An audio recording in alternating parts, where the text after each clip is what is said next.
Halo teman-teman Universitas Dipa Makassar, kenalkan saya Muhammad Rusdi Rahman, Eskom Mkom, dosen pengampu mata kuliah Mixed Reality, akan menjelaskan pengantar materi ketiga bagaimana pembuatan layout dan pemberian tekstur menggunakan software SketchUp Design. Jadi di video materi ketiga ini kita akan memahami cara pembuatan layout atau space pada software SketchUp menggunakan beberapa tools. Di materi kedua kita sudah melihat atau disampaikan fungsi tools di software SketchUp. Maka di materi ketiga ini kita akan langsung saja melihat video bagaimana cara pembuatan dan penggunaan toolsnya, sehingga teman-teman dapat memahami dan ketika nantinya ingin membuat suatu project yang dimana menggunakan layout atau space, teman-teman sudah dapat memahami toolsnya dan membuat sendiri. Silahkan teman-teman pahami apa saja tools yang digunakan dan bagaimana cara penggunaannya. Lewat video materi ketiga ini saya harap teman-teman dapat mengimplementasikan dari video materi ketiga untuk nantinya pembuatan layout ketika mendapat suatu project di mata kuliah Mixed Reality. Silahkan simak dan cermati apa saja yang digunakan dan bagaimana pada saat penggunaan toolsnya, karena ada beberapa teman-teman yang harus memahami dari fungsi tools itu mesti digunakan seperti apa dan bagaimana cara untuk memulai penggunaan toolsnya. Jadi langsung saja teman-teman lihat video atau materinya. Selamat belajar untuk teman-teman. Baik, untuk video kali ini saya akan mensimulasikan bagaimana cara pembuatan space virtual atau layouting. Ini yang sangat penting bagi teman-teman yang ingin beralih ke virtual reality atau augmented reality sehingga menjadi mixed reality. Pertama kita mulai dengan rectangle.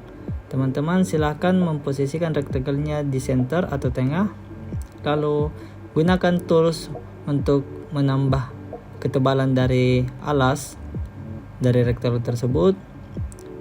Bikin bagian sisi dari rectangle tersebut supaya teman-teman nantinya bisa memberi batasan pada saat sampai mana lebar atau luas layout tersebut. Baik, gunakan pensil untuk memberi batasan, terus rotasi beberapa bagian. Gunakan kembali pensil atau pen untuk memberi space, memberi garis anak tangga yang akan dibuat seperti video sebelumnya sudah kita lihat rumit yang jadi virtual space kita. Selanjutnya pada saat sudah memberi beberapa bagian, teman-teman memberi ketebalan atau ketinggian untuk setiap garisnya. Jadi di sini terbagi jadi 4 ya, 4 tingkatan sesuai dengan kondisi ruangan yang ada, sesuai dengan kondisi space yang ingin kita buat. Setelah dibuat 4 bagian, di bagian depan nantinya akan diberikan beberapa meter luas untuk mejanya dan papan tulis. Setelah itu kita pilih tools paint untuk memberi tekstur ataupun warna. Di sini saya menggunakan tekstur wood atau kayu. Kita menggunakan bagian dari internal paint dulu ataupun bagian komponen paint dulu, yang dimana tekstur kayu dengan warna yang coklat. Di sini ada beberapa pilihan tekstur dengan jenis kayu, teman-teman bisa menyesuaikan. Oke, tekstur tersebut ada di bagian paint. Setelah bagian layout sudah jadi, teman-teman cukup sederhanakan saja dulu karena kita akan membuat beberapa objek di dalam virtual space-nya. Ini untuk pemberian lantai, teman-teman bisa pilih komponen tile. Beberapa jenis tekstur lantai ada di situ di bagian paint.